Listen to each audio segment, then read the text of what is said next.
pé a bá dá ọjọ́ a pé bá a bá dóṣù oṣù àkó dandan ni adúpẹ́ fàdániwáyé pé ọjọ́ tí a dá pé 26 of February 2022 òun lọ́jọ́ oṣù tó kò gangan ọjọ́ tí a dá tí a kó gbogbo ẹbí àti ará jọ pé kí a wá ṣayẹyẹ ìgbéyàwó fún tóbilọ́ba Sẹ́ídà tiwa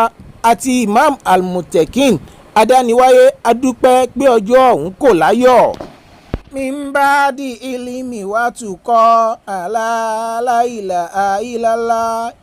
ìmúrọ̀ àtún sọ̀lì àtún alalaila ailala tọmọ bá kàwé ẹ̀ tó yanjú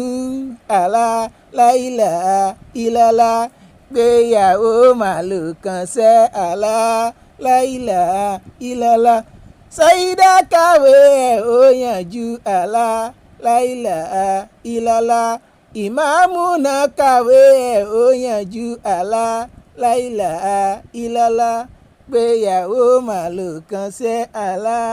láìlà ìlàlà. ewì ìgbéyàwó ìdàpọ̀ mímọ́ àṣẹ ọlọ́run lèyí kì í ṣèfẹ́ ẹnu lásán ìlànà ànábì la tẹ̀lé kì í ṣe fẹ́fẹ́ rí tí ó jàre èyí wù mí ó wọ ọlọ́run mi olóríire lọ́kọ olóríire níyàwó olóríire méjì ló pàdé ọ̀rọ̀ ṣe rẹ́gí ẹ̀wáyé olóríire bó ṣe dára tó ẹ̀yìn ẹ̀wẹ̀rẹ̀ sùúrù bó ṣe dùn tó. Imam Almutekin lọ́kọ Seidat níyàwó àwọn méjèèjì olóríire nílé ayé títí dọ̀run ni lọ́lá olúwa wáìdù lókè. ìmùrọ̀ àtún sọ̀lí àtún oríire ńláńlá nìgbéyàwó jẹ́ nítorí kò sápọ́nlé fọ́ba tí ò lólórí láàfin àdágbé àdásòyí ọmọ ọkùnrin kìkì ẹ̀gbin òun àti àbùkù sí lóbìnrin tí ò ládé orí pẹ̀lú. ìdí nìyí tó ṣe jẹ́ pé gbogbo akọ tó ti tó láya àtobìnrin tó ti tó lọ́kọ tó wá ṣègbéyàwó léèwọ̀ fún ẹ̀mí ara ẹ̀ kì í ṣèjọ tiwa ọ̀rọ̀ ànábìlẹ̀ yìí o kì í ṣọ̀rọ̀ bàbá mi ọmọ Àmínà ló sọ fún wa pé ọlọ́run ọba ṣègbéyàwó lẹ́tọ̀ọ́ ó ti ṣe àgbèrè wọn àti panṣágà léèwọ̀. èyí ni mo ṣe fi tọkàntọkàn kí yín tọkọtaya pé ẹ kú oríire ẹ̀yin tí ẹ bá fẹ́ ẹnu jà tẹ́ láṣẹ ọlọ́run ọba tẹ́ ẹ ti ṣèfẹ́ ànábì. ìjẹ̀bú nílé àwọn Sẹ́ídà àpékẹ́ ìwọ lọmọ dúrúmádé dúrúmọ́sùpàdìẹ ìwọ lọmọ aládìẹ gògòmọ̀nìjà ìwọ lọmọ adìẹ bàlókùn ara òrokùn ara òrò adìẹ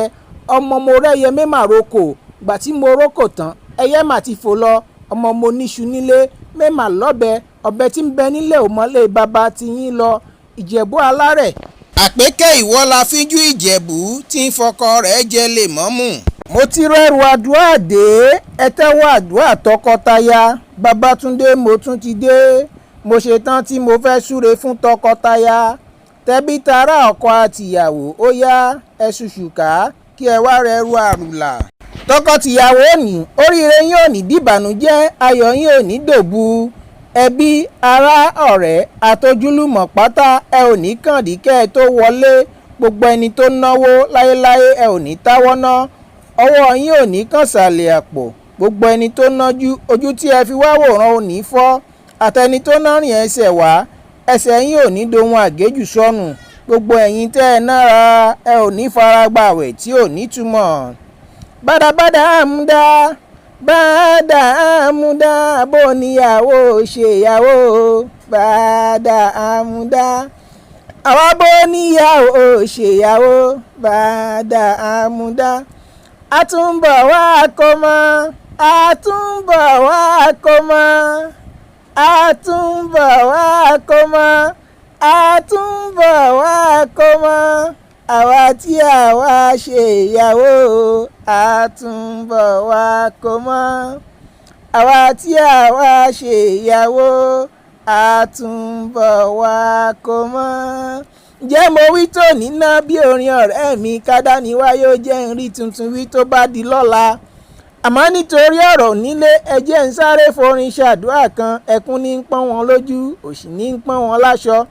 ẹ̀yin tẹ́ ṣàmì ọ̀rọ̀ yìí ńlẹ́ lórí àdúrà tí mo ṣe gbogbo wa pátá a ò ní fojú sunkún a ò ní fòṣì ló gba